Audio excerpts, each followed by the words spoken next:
তোমার নাম? তাসনিম জাহান। আমি সিদ্ধেশ্বরী গার্লস হাই স্কুলে ক্লাস 4-এ পড়ি। তোমার কি করতে ভালো লাগে? আমার গান গাইতে বেশি ভালো লাগে।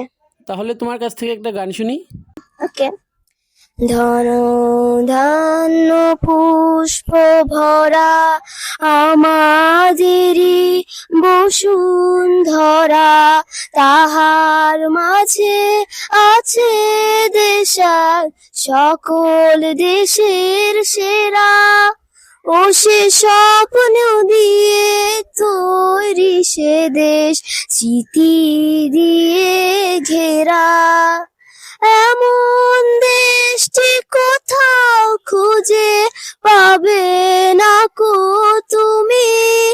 ও সে সকল দেশের রানী সে যে আমার জন্মভূমি, সে যে আমার জন্মভূমি, সে যে আমার জন্মভূমি। Thank you.